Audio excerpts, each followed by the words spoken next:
अस्सलाम वालेकुम नाज़रीन, साइट में भली कार आऊं ऐं मां सां गॾु नाशी अमीर। नाज़रीन, मुबैना मुदाख़लत जो हिकु वधीक केस साम्हूं आयो आहे। इस्लामाबाद हाई कोर्ट जे जस्टिस बाबर सत्तार साहब चीफ जस्टिस खे ख़त लिखियो आहे ऐं उन में इहो लिखियो आहे त ऑडियो लीक्स वारे केस में खेसि इहो पैगाम मिलियो त पोइ ते हटी वञो। उन खां पोइ नाज़रीन अॼु अटॉर्नी जनरल साहब प्रेस टॉक कई आहे ऐं प्रेस टॉक में उन मामले जी वज़ाहत कंदे संदनि इहो चवणु आहे त अहिड़े कंहिं बि तासुर खे रद्द कयूं था त अदलिया ऐं एग्ज़ेक्यूटिव विच में कंहिं क़िस्म जो को इख़्तिलाफ़ या का छिकटाण को तकरार मौजूदु आहे ऐं के रियासत जा जेके मामला हुजनि था का अहिड़ी ॼाण हुजे थी जेका इंतिहाई हसास हुजे थी ऐं हीउ जेको तासुर आहे हीउ तासुर खे असीं बिल्कुलु रद्द कयूं था। हीउ तासुर ग़लति आहे।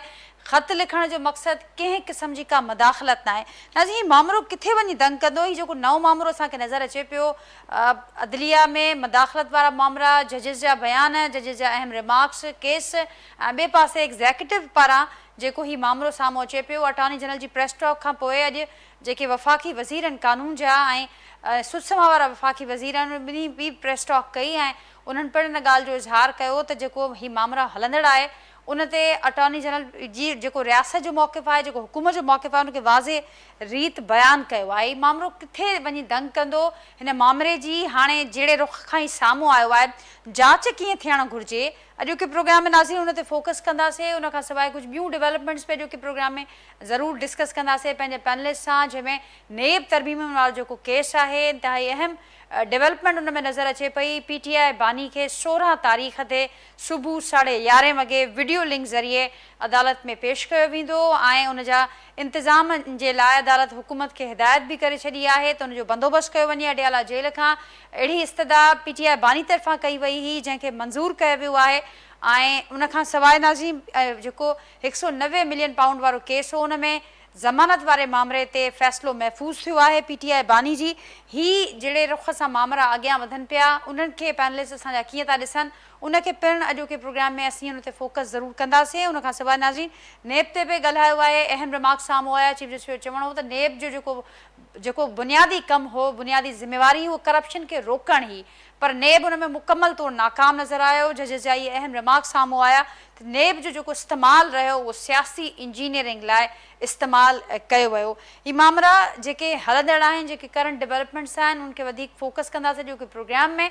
मूंसां गॾु अॼोके प्रोग्राम लाइ जेको पैनल मौजूदु आहे उनजो तारुफ़ सां करायां थी। मूंखे जॉइन कयो अॼोके प्रोग्राम में पाकिस्तान तहरीक इंसाफ जो सीनियर अॻवान आहिनि लाल माली साहब, वीडियो लिंक ज़रिए अॼोके प्रोग्राम जो हिसो आहिनि। शाज़िया सोबिया साहिबा पाकिस्तान पीपल्स पार्टी जी सीनियर अॻवान आहिनि, मूंसां गॾु अॼोके प्रोग्राम में वीडियो लिंक ज़रिए शरीक आहिनि। सरदार यासीन आज़ाद साहब सीनियर कानूनदान आहिनि, वीडियो लिंक ज़रिए अॼोके प्रोग्राम जो हिसो आहिनि। एजाज़ मर साहब सीनियर सहाफ़ी ऐं तज़िया निगारनि डेली सिंधिया जा एडिटर आहिनि, उहे पिणु अॼोके प्रोग्राम जो हिसो आहिनि। अवां सभिनी खे भली कार, अवां सभिनी जी महिरबानी, मां गुफ्तगू जे लाइ वक्त कढियो ऐं ॿियनि पैनलिस्ट की इजाज़त सां सरदार यासीन आज़ाद साहब आपसे गुफ्तगू का आगाज़ करती हूँ। आज ज़रूर आपने देखा होगा नेब तरामीम केस, उसमें भी बड़े अहम रिमार्क सामने आए, डेवलपमेंट सामने आई। PTI बानी की जो वीडियो लिंक के जरिए पेशी की इस्तदा है उसको मंजूर किया गया है और साथ साथ एक और मुदाखलत के हवाले से मुबैना मुदाखलत का एक और केस हमारे सामने है, एक और ख़त हमारे सामने है, जिसके बाद आज अटॉर्नी जनरल ने प्रेस टॉक भी की। कैसे देखते हैं आप सारे मामलात को और अब के किस रुख में ये मामलात की तहकीकात को आगे बढ़ना चाहिए, कहाँ तक जाते हुए देख रहे हैं इन मामलात को? पहली बात यह है कि आपको याद होगा कि इस्लामाबाद हाई कोर्ट के 6 जजों ने जो खत लिखा था कि हमारे मामलात में मुदाखलत हो रही है, वो मामला अब इस वक्त ऑनरेबल सुप्रीम कोर्ट में है और ऑनरेबल सुप्रीम कोर्ट ने प्रोसीडिंग के दौरान ये कहा था कि हमारे मामलात में कोई आदमी मुदाखलत नहीं कर सकता। आज के खत के हवाले से मुझे अफसोस से ये बात कहनी पड़ती है कि खत ये पूरा खत किसी के पास भी मौजूद नहीं है। उस खत का एक पैरा है जिसको बेस बना के इस वक्त हम तमाम डिस्कशन कर रहे हैं और जिसमें ये कहा गया कि मुदाखलत की जा रही है। Attorney general of Pakistan federation की नुमाइंदगी करता है और फेडरेशन की तरफ से कोर्ट को असिस्ट करता है। उनके इस इंटरव्यू के बाद जो आज उन्होंने डिफरेंट ये अदलिया के मामले में कोई भी मजाक नहीं कर रहा, सीरीज तरीके से उसके बाद आपके पास جو آڈیو لیک یا سوشل میڈیا والا معاملہ کیس ہے وہ ان کے پاس چل رہا ہے, پروسیڈنگ ہو رہی ہے, اور پروسیڈنگ کے دوران جو صورتحال ہے وہ آپ کے سامنے ہے, کورٹ کے اندر ہے معاملہ. لیکن سوال یہ پیدا ہوتا ہے کہ مثال کے طور پر فرض کر لیا جائے کہ اگر کوئی احساس ادارہ کورٹ کے اندر کوئی بات کہنا چاہتا ہے اور وہ یہ کہتا ہے کہ اس کیس کی اوپن ہیئرنگ نہ کی جائے, کیمرہ پروسیڈنگ ہونی چاہیے, ان کیمرہ ہونی چاہیے پروسیڈنگ, اور وہ through attorney general of Pakistan کوئی اپلیکیشن کسی جج کو دیتا ہے, تو پھر سوال یہ پیدا ہوتا ہے کہ کیا وہ مداخلت ہے یا کورٹ سے ایک ریکویسٹ ہے جو لیگل پروسیجر ہمیں پرووائڈ کرتا ہے کہ کوئی آدمی اگر یہ فیل کرتا ہے اس کیس کی پروسیڈنگ اوپن نہیں ہونی چاہیے, اس سے اسٹیٹ کے کچھ افیئرس جو ہیں اگر ڈسکلوز کریں گے تو اس کا اسٹیٹ کو ایک قسم کا نقصان ہو جا سکتا ہے, وہ معاملات کو لے کے آگے چلتے ہیں. آپ جو صورتحال ہے جس خط کو بیس بنا کر لمبی چوڑی ڈسکشن کر رہے ہیں وہ پورے کا پورا خط تو ابھی تک مجھے نہیں پتا آپ کے پاس ہے یا نہیں ہے, لیکن کسی بھی میڈیا چینل والے کے پاس پورے کا پورا خط موجود نہیں ہے. اس کا ایک کوئی پیرا ہے جس کو بیس بنا کے تمام ڈسکشن کی جا رہی ہے, لیکن اٹارنی جنرل کے اسٹیٹمنٹ کے بعد میرے نزدیک یہ بحث ختم ہو جانی چاہیے کہ بھائی کسی قسم کی کوئی مداخلت ہو رہی ہے. ٹھیک. اب ایک پرابلم میری سمجھ میں نہیں آتا کہ ہمارے جو آئینی ادارے ہیں, ایگزیکٹو کا ادارہ اپنی جگہ پہ ہے, عدلیہ کے ادارے میں یہ مس انڈرسٹینڈنگ جو کریٹ کرنے کی کوشش کی جا رہی ہے,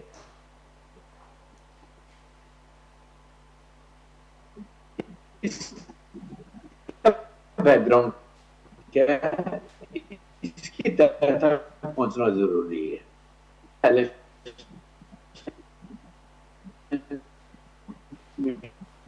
کا ادارہ ایک آئینی ادارہ ہے اور ان تمام ادارے کام کریں گے اور ایک دوسرے کے معاملے میں مداخلت نہیں کریں گے.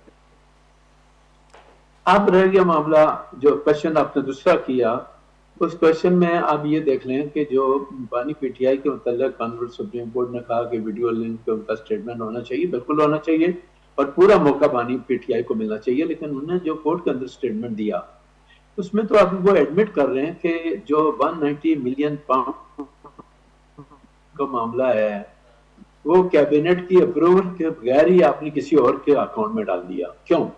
وہ تو پیسہ آپ کے پاس بھیجا گیا تھا کہ ریاست پاکستان کا پیسہ ہے اور ریاست پاکستان کے اکاؤنٹ میں جانا چاہیے, اور اس کی کیبنٹ سے اپروول ضروری تھی کیونکہ آنریبل سپریم کورٹ کی ججمنٹ دے چکا ہے کہ پرائم منسٹر کا خود کا فیصلہ, کوئی فیصلہ اس کی کوئی قانونی حیثیت نہیں ہے جب تک کیبنٹ اس کو فلی اپروو نہیں کرتی. تو کیا وہ لیٹر جو وہاں سے آیا 190 ملین پاؤنڈ کا, وہ کیبنٹ کے تمام ممبروں کے سامنے کھول کر ان کو دکھایا گیا کہ یہ وہ پیسہ ہے جو آیا ہے, ہم اس کو فلاں اکاؤنٹ کے اندر جمع کرا رہے ہیں, یہ وہاں کرانا چاہیے یا ریاست پاکستان کے اکاؤنٹ میں جمع کرانا چاہیے؟ یہ ایک معاملہ اس وقت سپریم کورٹ میں ہے جس کا بانی پی ٹی آئی جو ہے نا پروسیڈنگ ٹرائل کو فیس کر رہے ہیں. اب ظاہر ہے ان کا اسٹیٹمنٹ ہے کہ جو صورتحال میرے سامنے آئی ہے کہ انہوں نے کہا کہ جی مجھے تو میں نے اس لیٹر کو کسی کے سامنے کوئی ڈسکلوز نہیں کیا. تو آپ نے اس کا مطلب یہ ہے کہ تقریباً 70 ارب کے قریب جو ہے نا آپ نے قومی خزانے کو نقصان پہنچایا. کیوں پہنچایا؟ وہ جس اکاؤنٹ کا پیسہ تھا وہاں کیوں نہیں جمع کرایا؟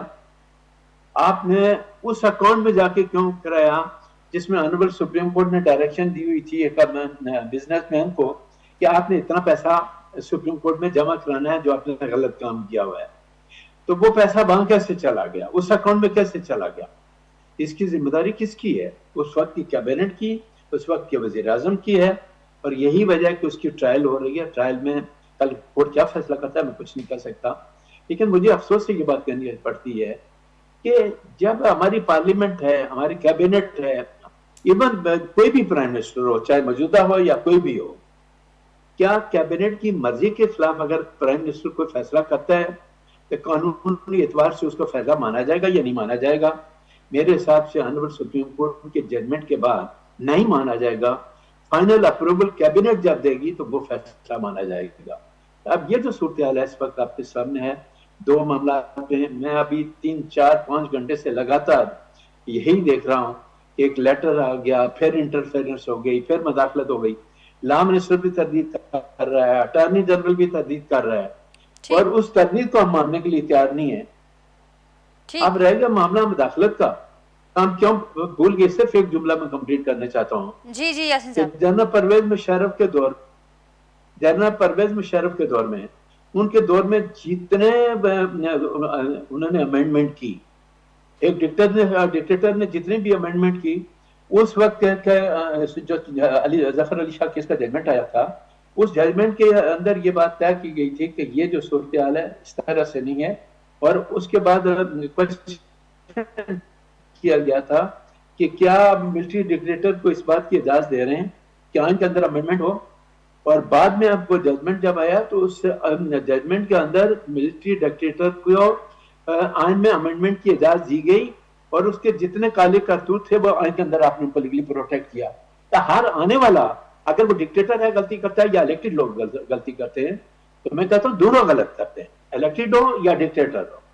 تو یہ جو صورتحال ڈیبیٹ بنا کے ہم کوشش کرتے ہیں کہ اپنے اداروں کے درمیان کنفیوژن کریٹ کر رہے ہیں، ڈسپیوٹ کر رہے ہیں، تناؤ پیدا کر رہے ہیں، اور ایسی صورتحال پیدا کریں جس کی وجہ سے اداروں کا، اب اداروں کے درمیان جب لڑائی ہوگی اس کا نقصان کس کو ہوگا؟ ٹھیک پاکستان کو ہوگا نا، پاکستان کا نقصان ہے۔ یاسین صاحب آپ پاکستان کی درست جو بھی فرما رہے ہیں، یاسین صاحب درست فرما رہے ہیں آپ۔ آگے بڑھنے سے پہلے باقی پینلسٹ کی طرف بڑھنے سے پہلے صرف یہ بتائیے گا کہ آپ نے کہا کہ، اور آج کی جو پریس ٹاک تھی ہم نے وفاقی وزراء کی دیکھی، اس سے پہلے اٹارنی جنرل پاکستان کی دیکھی، تو اس دونوں میں یہ کہا گیا کہ اس قسم کا کوئی بھی جو تاثر ہے وہ رپورٹنگ کی بنیاد پر ہوا ہے، اور ایسا تاثر پیدا ہوا جو رپورٹنگ صحیح نہیں ہوئی۔ یہ بتائیے گا یاسین صاحب، آپ سمجھتے ہیں کہ اس معاملے پر جو آج پریس ٹاک ہوئی وہ اٹارنی جنرل کی ہو یا وفاقی وزراء کی ہو، آپ نہیں سمجھتے کہ ان کو بہت پہلے ہونا چاہیے تھا تاکہ یہ کنفیوژن پیدا ہی نہیں ہوتی؟ ہم نے تو دیکھا کہ صرف رپورٹنگ کی حد تک تو ٹھیک ہے، لیکن اس کے باوجود ہم نے دیکھا کہ 300 سے زائد وکلاء نے خطوط لکھے چیف جسٹس کو اس معاملے پر۔ ہم نے دیکھا کہ از خود نوٹس لینا پڑا چیف جسٹس صاحب کو اس معاملے پر۔ ہم نے دیکھا کہ حکومت کی جانب سے ایک کمیشن کا قیام ہوا۔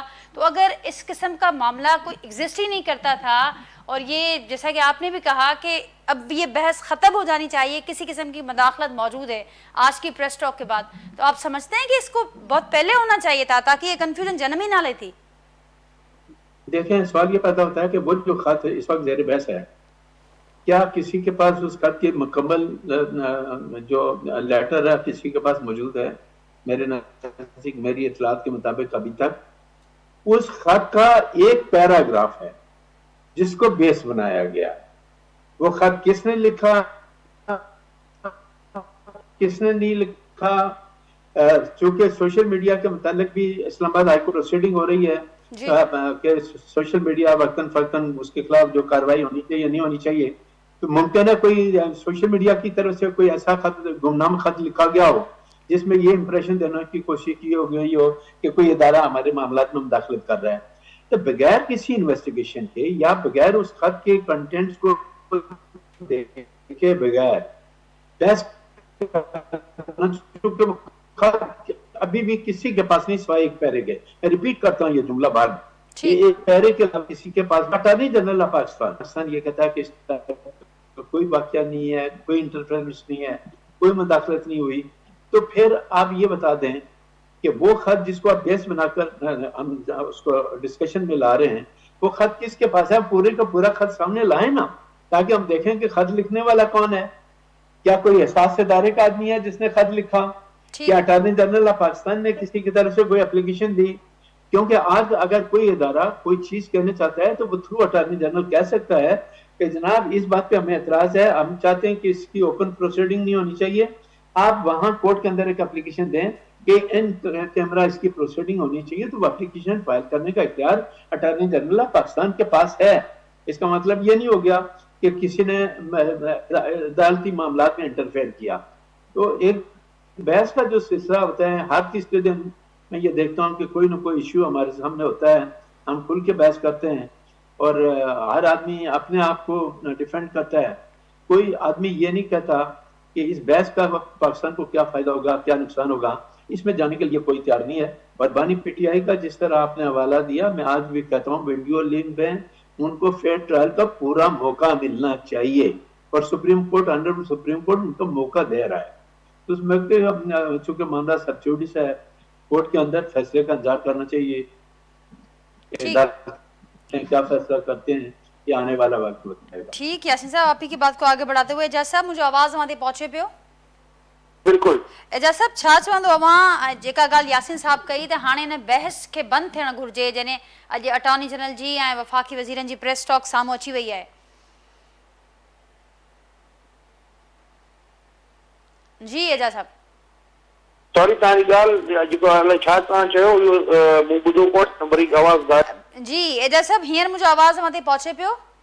जी जी बिल्कुल एजाज साहब मूं इहो पुछो पे यासीन साहब खे तव्हां ॿुधो हूंदो, यासीन साहब चवनि पिया त हाणे जेको मदाख़लत वारो ही मामिलो आहे ऐं ख़ासि करे जेको अॼु वारे जस्टिस बाबर सत्तार जे ख़त जे हवाले सां जेके मामला हलंदड़ आहिनि, इन खां पोइ अटॉर्नी जनरल प्रेस टॉक कई, वफ़ाक़ी वज़ीरनि प्रेस टॉक कई, त हाणे हू सम्झनि था त हिन बहस खे ख़तमु थियणु घुरिजे, त मदाख़लत वारो को चैप्टर मौजूदु आहे जॾहिं साम्हूं अची वई आहे प्रेस टॉक अटॉर्नी जनरल जी. अवां छा चवंदो हिन मामले ते?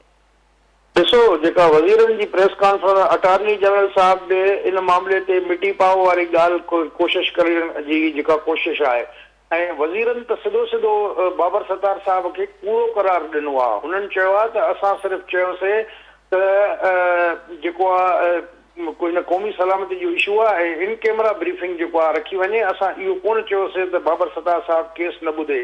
ऐं जॾहिं त बाबर सत्तार साहब हिकिड़ो ज़िम्मेदार माण्हू आहे, हाई कोर्ट जो उहो त चवे त न, मूंखे चओ दबाव विधो वियो, पैगाम ॾिनो वियो त तव्हां हिन मामले खां हटी वञो ऐं तव्हां इहो केस न ॿुधो. त हाणे ॿ एक्सट्रीम अची विया आहिनि हिन मामले में. त माना वज़ीर चवनि था त जज साहब ग़लति आहे, त जेका हुनजो मौक़ुफ़ आहे त यकीनन छो ग़लति ॻाल्हि कंदो. त मुंहिंजे ख़्याल त हिन में अञा गवर्नमेंट जो जेको रोल आहे उहो ॾाढो हिन में डेंजरस थो लॻे. ऐं उहे जेके आहिनि त उहे कंहिं एग्जीक्यूटिव जी नाज़रीन राब्तो मुनक़िद थी वियो आहे एजाज़ मार साहब सां. असीं कोशिशि कंदासीं त एजाज़ साहब सां ॿीहर राब्तो थिए, असां हुन सां ॻाल्हाए सघूं. लाल साहब, अवां छा चवंदो हिन समूरे मामले ते जेके डेवलपमेंट्स अॼु डिस्कस थियनि पियूं, ख़ासि करे हीउ जेको मामिलो आहे, कीअं ॾिसो पिया अवां हुनखे? नाजिया, उर्दू जो ॾाढो हिकिड़ो मशहूरु शेर आहे, उहो यासीन आज़ाद साहब ॿुधो हूंदो, जाने न जाने गुल न जाने बाग तो सारा जाने ई है. हाणे इहा जेको मुदाख़लत आहे एग्ज़ीक्यूटिव जी जुडिशल मामलात में, इहा का नई ॻाल्हि न आहे. इहो पाकिस्तान जी अवाम, पाकिस्तान जो हर माण्हू शुरू खां ई इन खां बावाक़ुफ़ आहे.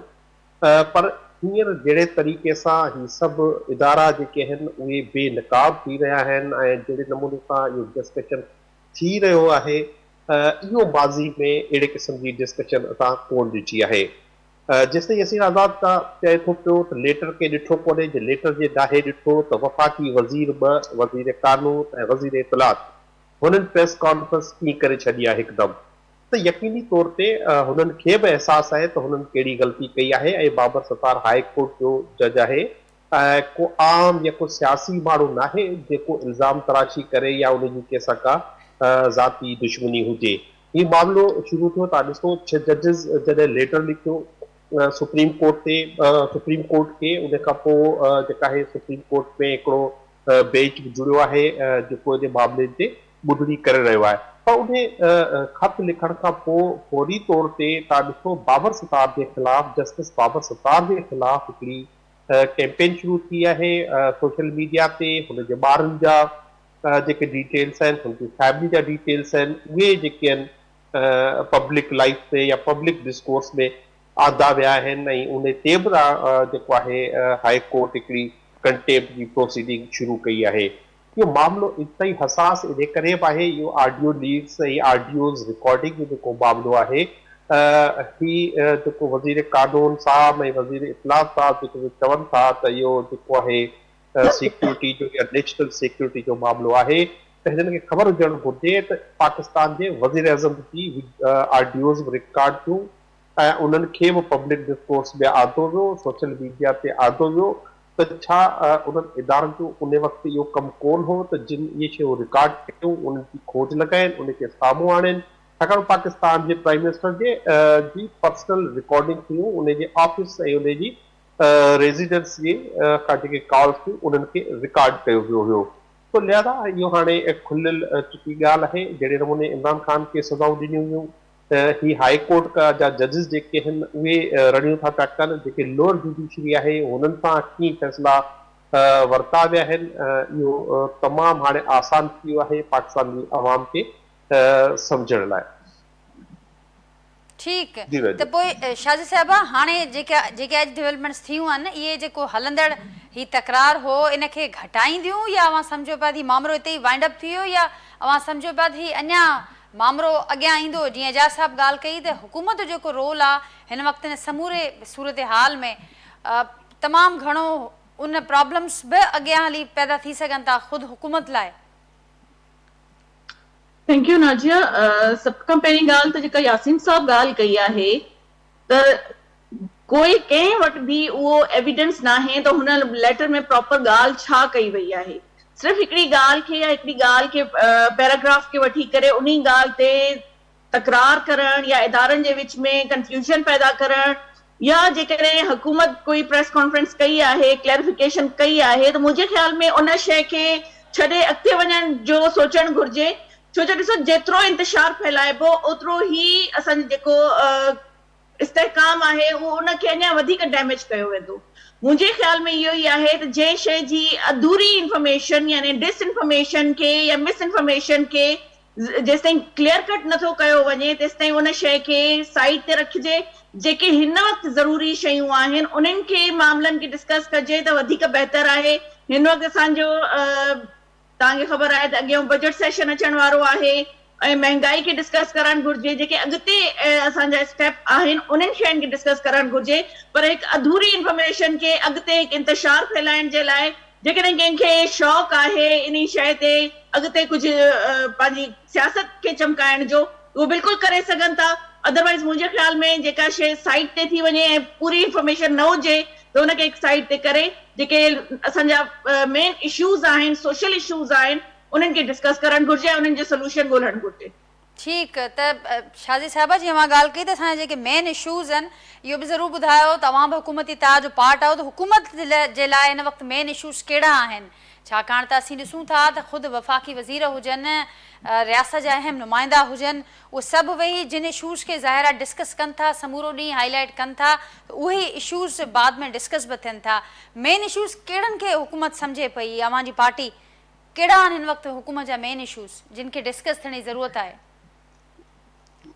नाजिया तव्हांखे ख़बर हूंदी त रिसेंटली भुट्टो रेफरेंस कॉन्फ्रेंस थी हुई जंहिंमें चेयरमैन बिलावल भुट्टो ज़रदारी साहब क्लियर कट चयो त हिन वक़्तु सभ खां वधीक असांजो जेको मुक़ाबलो आहे उहो महांगाई सां आहे। महांगाई खे जेसिताईं असां महांगाई खे घटि न कंदासीं, असांजा जेके एनर्जी क्राइसिस आहिनि या असांजा जेके वाटर क्राइसिस आहिनि उन्हनि शयुनि खे जेसिताईं असां डिस्कस न कंदासीं, अॻिते असां पंहिंजी कोई पॉलिसी लॉन्ग टर्म पॉलिसीज़ जे लाइ गॾु वेंदासीं न।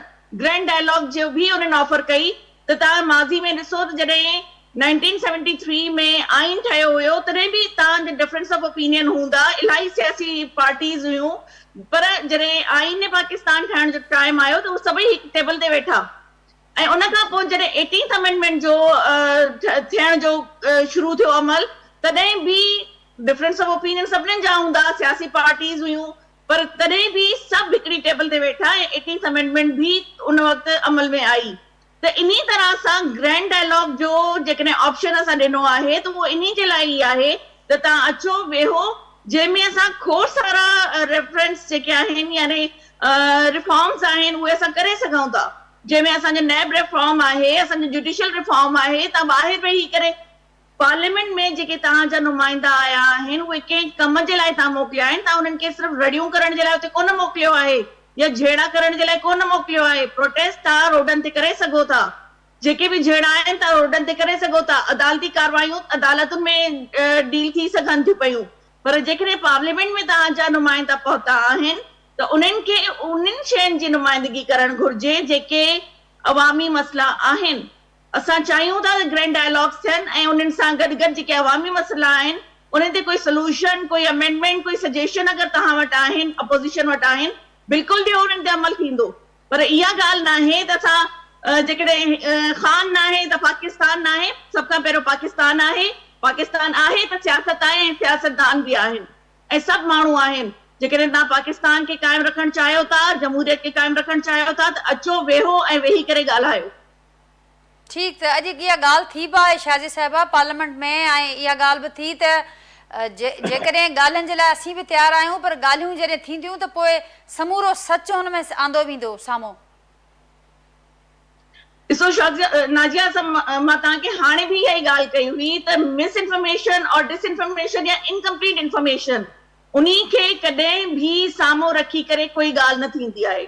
जॾहिं तव्हां वेहंदव, तव्हां पंहिंजा कुझु हूंदा, तव्हांजा इख़्तिलाफ़ात हूंदा, तव्हां उहे साम्हूं रखंदव, कुझु असांजा इख़्तिलाफ़ात हूंदा, असां साम्हूं रखंदासीं, पर जेसिताईं उन्हनि ते डिस्कशन न थींदो, मूंखे ख़बर आहे PTI या सुन्नी इत्तेहाद काउंसिल जेके आहे, उन में कुझु अहिड़ा फ्लेक्सिबल माण्हू बि आहिनि, कुझु पढ़ियल लिखियल, सिर्फ़ु डिग्री होल्डर्स न, पढ़ियल लिखियल ऐं समझदार माण्हू बि आहिनि जेके वेही करे ॻाल्हाइणु चाहिनि था।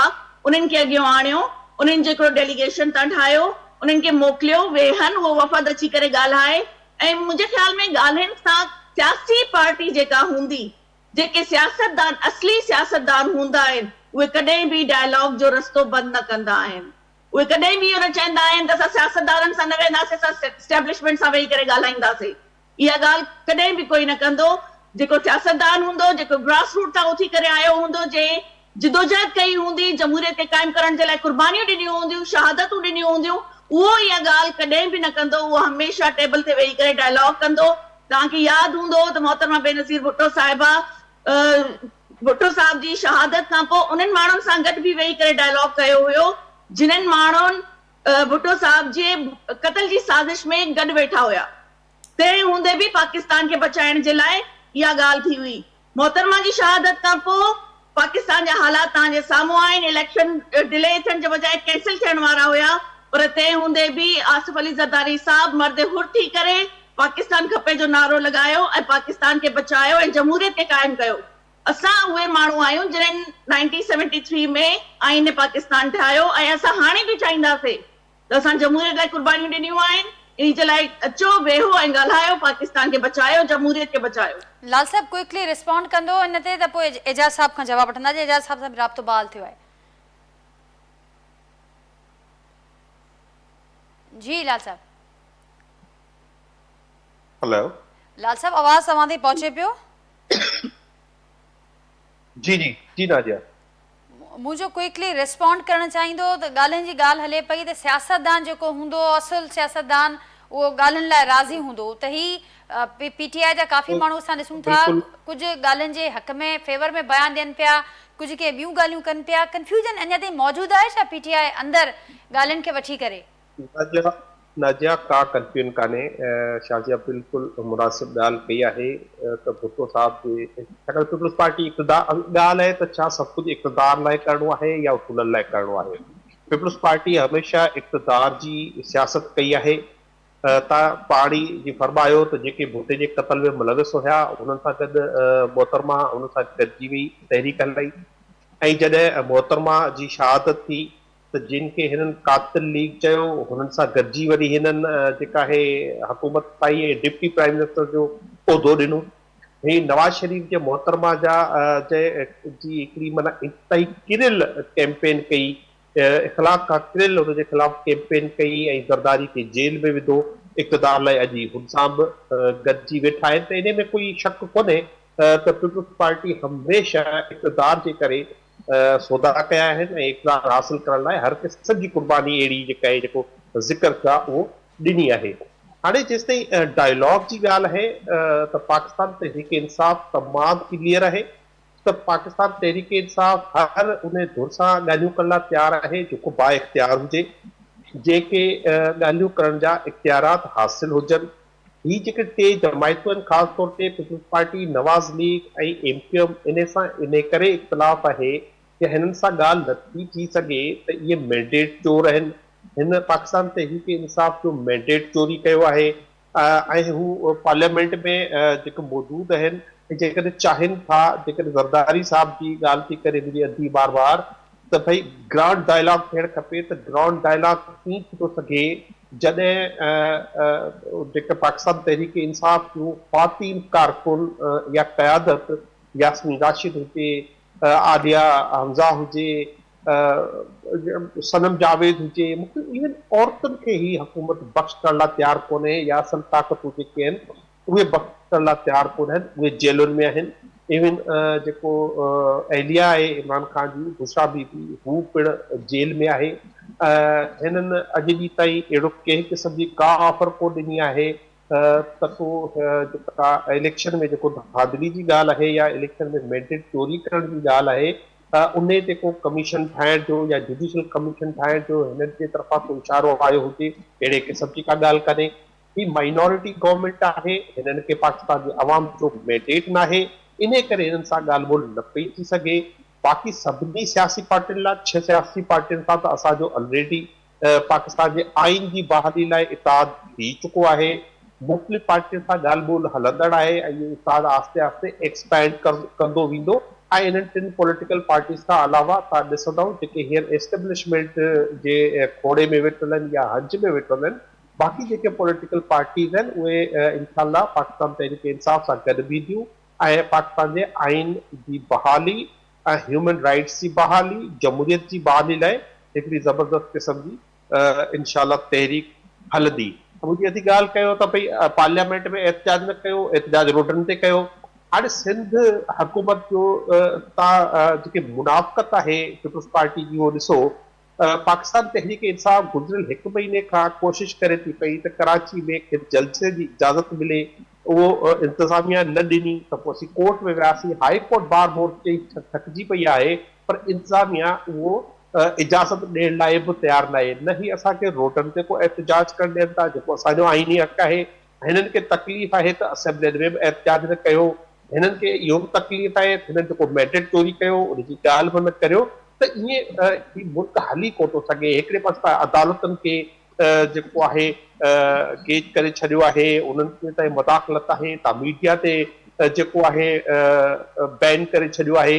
सोशल मीडिया था ॾिसो, ट्विटर हिननि बैन करे रखियो आहे। जेके जमहूरी ताक़तूं ख़िताब त वॾा वॾा पार्लियामेंट में करे सघजनि था, अचो ग्रांड डायलॉग कयूं, पर ही त ॿुधाइनि न, मुंहिंजी अधी ॿुधाए त बाबा इहो ट्विटर छो बंदि आहे मुल्क में, हुन छा कयो, ट्विटर जो कहिड़ो ॾोजो बंदि करे छॾियो आहे। ऐं जेके वरी हाणे वरी जेका कैबिनेट परमिशन ॾेई छॾी आहे, इजाज़त, त जेको सोशल मीडिया खे कंट्रोल करण लाइ नई कानून साज़ी कई वेंदी है, उनखे कंट्रोल करण जो जेको आहे हीला वसीला कया वेंदा।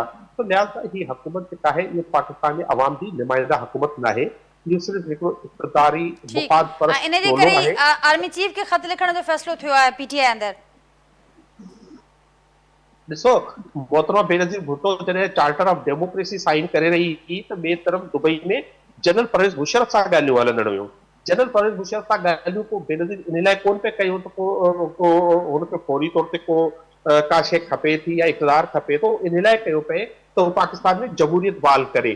त जेकॾहिं पीपुल्स पार्टी उन्हनि सां ॻाल्हि करे सघे थी मुशर्रफ सां ऐं पंहिंजो जनरल पंहिंजो जेको मुख़्तलिफ़ जनरल सां नवाज़ शरीफ़ जेको आहे बाजवा सां इजाज़त वठी ऐं बल्कि हुनजे चवण ते या हुनजी फैसिलिटेशन सां लंडन वञी सघे थो, त पाकिस्तान में पाकिस्तान तहरीक इंसाफ़ चाहे थी त पाकिस्तान जी एस्टेब्लिशमेंट जो रोल जेको आहे, किरदारु आहे, उहो आइनी हुजणु घुरिजे, उनखे पंहिंजे हदनि में रहणु घुरिजे, हुनखे आइन खां तजावुज़ न रहणु घुरिजे। इन जे करे उनखे इंगेज करे सघे थो, उन्हनि सां बि ॻाल्हि ॿोल थी सघे थी, ऐं इहो पाकिस्तान में आइन जी बहाली लाइ इंतहाई ज़रूरी आहे। ठीकु है एजाज साहब, पाकिस्तान में आइन जी बहाली लाइ इंतहाई ज़रूरी आहे त इस्टेब्लिशमेंट खे बि इंगेज कजे। लाल साहब खे मां ॿुधो हुनजी जेका स्ट्रेटजी आहे अॻियां जी पीटीआई जी, उहा बि मां ॿुधी, छा चवंदो मां एजाज साहब? एजाज मार साहब, मुंहिंजो आवाज़ मां थी पहुचे पियो, ॿुधो पिया मूंखे? नाज़रीन, एजाज साहब सां राब्तो बहाल न थियो है, कोशिश करूँ था बीहर राब्तो करने जी। यासीन आज़ाद साहब आपकी तरफ आऊँगी। लाल माली साहब को आपने सुना, वो ये कह रहे हैं कि पाकिस्तान के अंदर आइन की बहाली के लिए बड़ा ज़रूरी है कि इस्टेब्लिशमेंट को इंगेज किया जाए और उनका भी उसमें सारा रोल आइन के मुताबिक नज़र आए, तो ये तभी ये मामला आगे बढ़ेंगे, क्योंकि इस वक्त की जो हुकूमत है वो नहीं समझते कि वो एक हकीकी मैंडेट लेकर आई है। دیکھیں حقیقی مینڈیٹ کا فیصلہ میں اور آپ نہیں کر سکتے. حقیقی مینڈیٹ وہی ہے جو الیکشن میں لوگ الیکٹ ہو کے پارلیمنٹ کے اندر آ جاتے ہیں, اور کسی پارٹی کو بھی واضح مینڈیٹ پاکستان کے 25 کروڑ عوام نے نہیں دیا. یہی وجہ ہے کہ مسلم لیگ نون اور پیپلر پارٹی دونوں نے مل کے حکومت بنائی. اب رہ گیا معاملہ جو ہے کہ جی ہمارے ملک کے حالات کیا ہیں یا کیا نہیں ہے, یہ تو جہاں تک آئین کی بحالی کا تعلق ہے, آئین تو اپنی جگہ پہ موجود ہے اور آئین کے اندر تقریباً ہر بات کا حل موجود ہے. سوال یہ پتہ ہوتا ہے کہ پاکستان کے جو 25 کروڑ عوام یا عام آدمی جو بڑے لوگ ہیں وہ پاکستان کا آئین کو کس حد تک تسلیم کرتے ہیں اور اس کے مطابق اس ملک کے سسٹم کو چلاتے ہیں, یہ ایک الگ بحث ہے. 1973 کا آئین جو ہے ایک مشرقی پاکستان کے ڈاؤن فال کے بعد بڑی مشکل سے بنا تھا, اور اب یہ یقین مانیں کہ اگر اس وقت تمام پولیٹیکل پارٹیز ایک پلیٹ فارم پہ آ کے پاکستان کا آئین نہیں بناتے تو مشرقی پاکستان کے ڈاؤن فال کے بعد شاید پاکستان کا آئین بنانا اب کے لیے مشکل ہو جاتا. لیکن حالات کو پیش نظر رکھتے ہوئے تمام پولیٹیکل پارٹیز نے مل کر اس آئین کو بنایا. وقتاً فوقتاً امینڈمنٹ کی گئی, ملٹری رجیم نے بھی اس کے اندر امینڈمنٹ کی ہے, پارلیمنٹ نے بھی اپنے انداز سے امینڈمنٹ کی ہے, وہ ایک اپنا الگ معاملہ ہے. ٹھیک, اور یہ بھی بتائے گا کہ آئین کے اندر جس طرح میں بار بار جی آپ سوال کر جی آپ یاسین صاحب بات ضرور کمپلیٹ کریں, پھر یہ ساتھ ساتھ یہ بھی بتائیں کہ پھر یہ گرینڈ ڈائلاگ کی جو بات کر رہی ہے حکومت اپوزیشن کی طرف سے, جو ان کا موقف ہے وہ بھی آپ نے سنا, تو پھر یہ بات آگے کیسے بڑھے گی؟ آپ سمجھتے ہیں کہ ایک بار پھر سے ان کو کیسے بٹھائیں گے, کون بٹھائے گا ایک ٹیبل پر, اور کیسے یہ معاملہ آگے بڑھے گا؟ دیکھیں, پہلی بات یہ ہے کہ پاکستان کی جو اس وقت معاشی صورتحال ہے یہ سب سے بڑا ایشو ہے مہنگائی کے ساتھ. مہنگائی اپنی جگہ پہ ہے جس کو فیس کر رہے ہیں پاکستان کے 25 کروڑ عوام, لیکن معاشی صورتحال جو ہے وہ آپ کے سامنے ہے کہ ہم تباہی و بربادی کے دانے پہ کھڑے ہیں.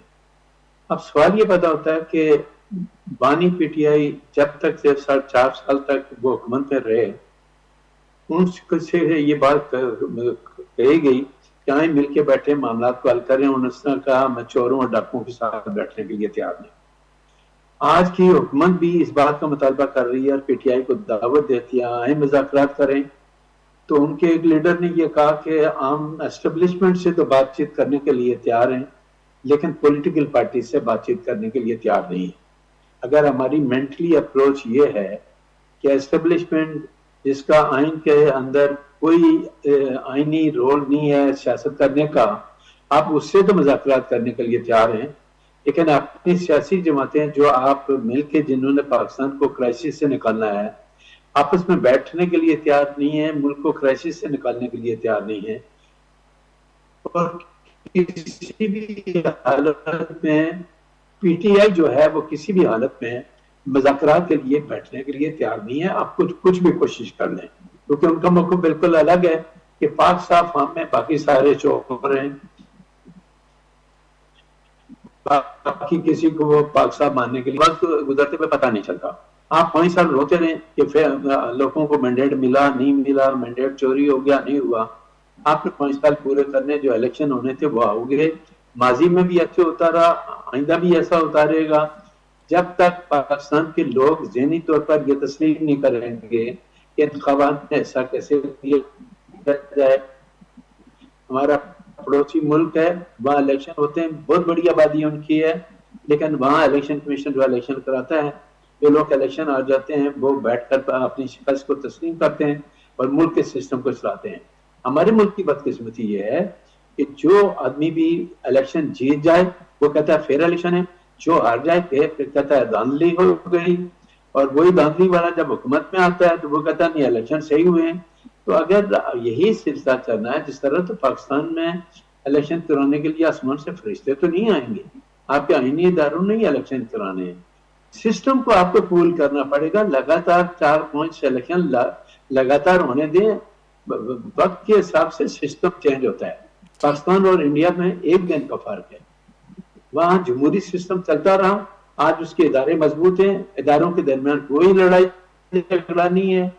1947 سے لے کر آج دن تک اگر ہمارے ہاں پولیٹیکل سسٹم کو چلنے دیا جاتا تو شاید آج ہمارے اداروں کے درمیان किसी किस्म की कोई लड़ाई नहीं होती। हम सिस्टम को नहीं चलने देते। पॉलिटिकल पार्टीज खुद एक दूसरे की दुश्मन है। वो ठीक बैठ है के बात साहब, करने पॉइंट के लिए टेकन। तैयार नहीं है। एजाज मर साहब से भी राब्ता बहाल हुआ है। एजाज साहब मुझे आवाज़ हींअर पहुचे पियो वंदई। एजाज साहब मूंखे ॿुधो पियो अवां, मुंहिंजो आवाज़ वंदे पहुचे पियो?